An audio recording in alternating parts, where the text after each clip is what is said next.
group 7, and these are my group members. We choose the category of good health and well-being to spot the light on ambulance delays. Now I will pass to my members to continue.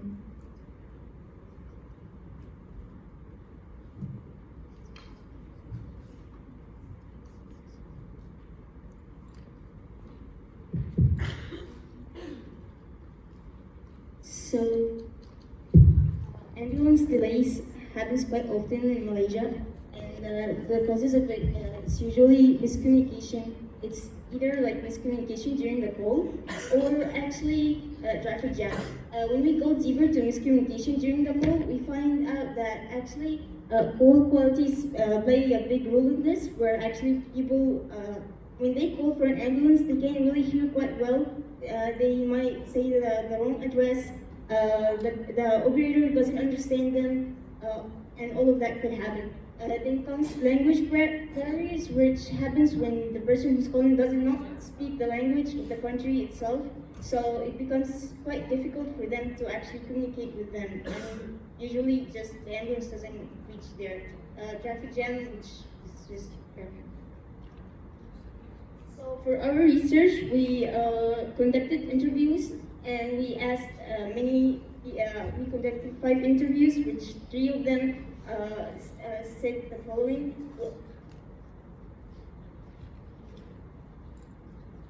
One of them actually had to call the ambulance twice, and one of them the ambulance didn't even reach, and the third one, the operator didn't even understand them at all. For our survey, we conducted that it was hard for people to actually communicate on their operator. Like 64% of them did not actually communicate well, and 48 did not communicate well because of language.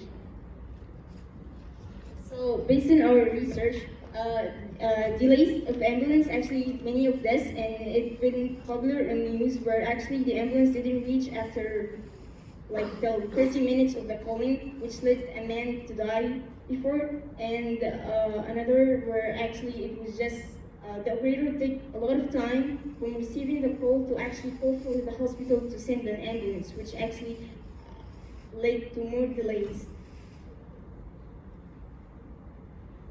Currently, there is no current solution for this miscommunication that could happen while calling, because here in Malaysia, they don't have international center or multi-language centers that can answer phone calls when people call for ambulance or even police. So for this, people actually for this, there's no current solution at all. So we thought of many solutions. It's either to build a multi-language center that could actually receive calls, and then to help more people reaching for ambulance, especially that Malaysia is a multi-language country and a lot of people come to Malaysia from all over the globe. Or we decide to build an application that helps people to request for an ambulance with just a press of a button. And this application, it's easy and simple to use. All it can do is just you download the application, then you register, and then whenever you are in need of help and you cannot talk or speak, or you cannot in a very bad situation and you just need an ambulance right away, you just click the button, and then the application helps connect you to the nearest ambulance and hospital to send you an ambulance right away. It doesn't only solve the problem with the phone quality. It doesn't only solve the problem with phone qualities, but it also solves that ambulance gets to reach out to you using the GPS, finding the shortcut to you without even having miscommunication for your address, even if a person doesn't know even where they are. So it helps a lot using GPS maps. Sorry, keep addressing. Right now I'm gonna pass it to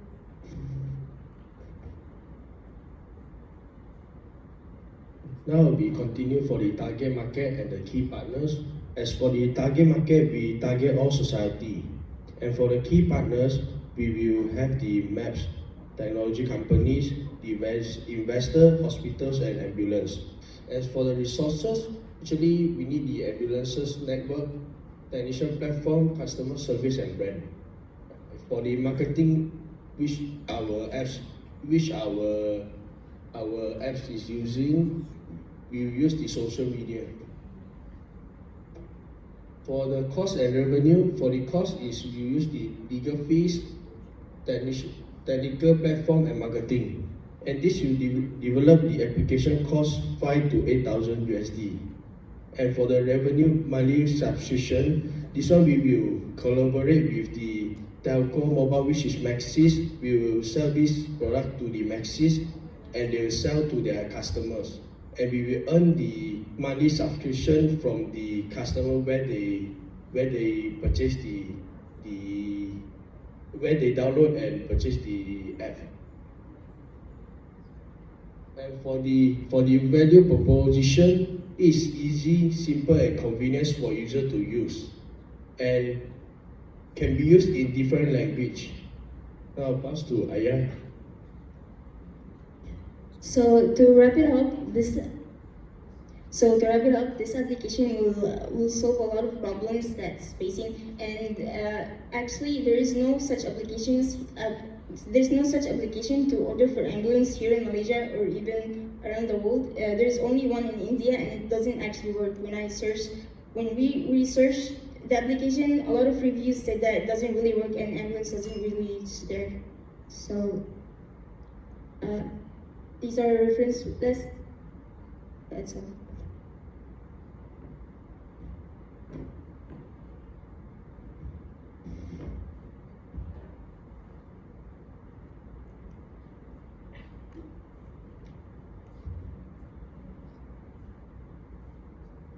Hello. All right. Okay. Emergency app. Okay, it's a good idea for those who have a language barrier. Sometimes when we panic, we also have the language barrier as well. Okay, but I have a question. Okay, in terms of the apps. Okay, if let's say I am calling for help. Okay, at the apps, how to identify whether this is a really distress call or not, or just simply a prank?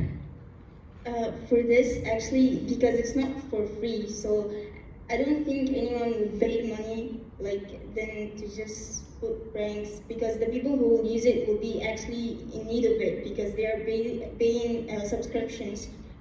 Because how we are gonna promote for this application is we're actually gonna cooperate with the big companies like Maxis or DGs or any companies like this, or even like NT, which they actually purchase buy the application from us, and then they provide it for their users. And then when they provide it for users, they provide it for lower cost for their users, but we still get our main cost from them, our main revenue from them. So they still have to pay for it. So if it was for free, I think the prank, yes, a lot of people will do pranks on this, but I think the money plays a role in stopping this. Okay, but we have to think the consequences. Okay, let's say I pay for this, but I pay for this, and then I want to rob you guys. Okay, so that's why I say any indicators to identify whether this is a scam, this is a really distress call or not. Because if you heard a lot of news these days, okay, a lot of people get robbed using and based from the e-hailing apps. Alright, so I just need to know how actually you identify, okay, whether this is pranks, whether this is safe or not. Okay, because right now Grab, they use e-hailing app and then like a selfie. You have to take a selfie, okay, to identify, okay, this is real customers. For registrations, there will have a list of actually emails, phone numbers, password number or ID, all of this personal information about the person. So even if it's a prank, I think that some fee could fall upon the person, then actually maybe just uh, ban that person from using the application in the future.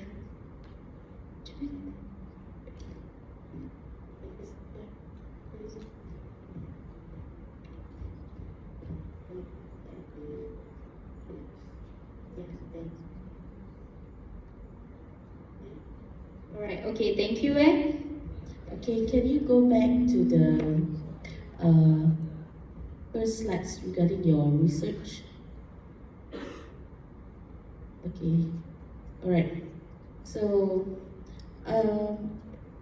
do you have any other previous slides in this? Okay, go to the next slide. Okay, here. Okay, you are targeting, just now from your presentation, you are targeting all society. You are targeting all groups in Malaysia. Okay, for these apps, you are trying to promote selling these apps to the major communication provider, Maxis. But when you are doing this survey for this pitch, I would highly advise you to find a solid number of respondents, because for me, your question, was it easy to communicate with the operator on the phone call? What does it mean by this question? And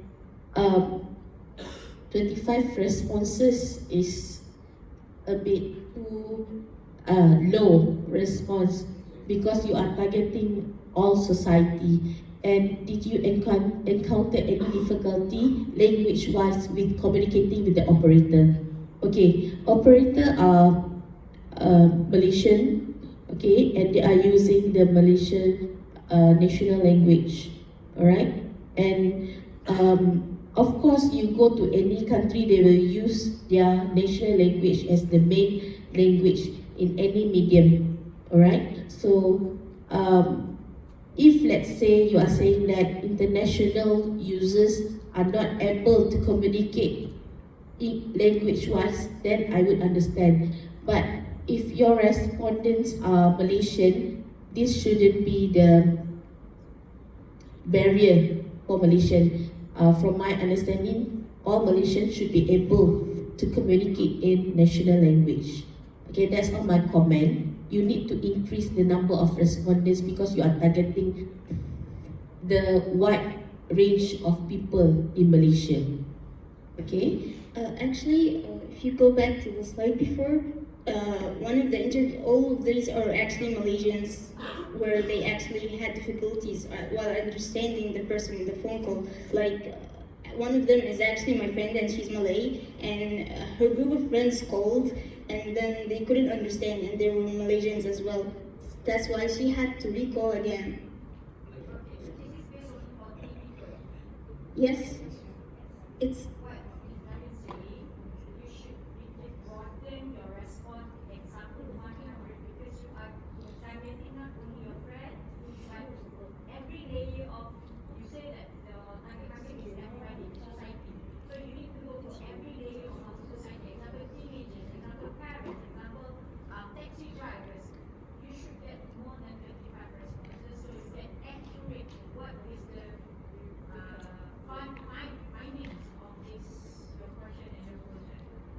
Okay.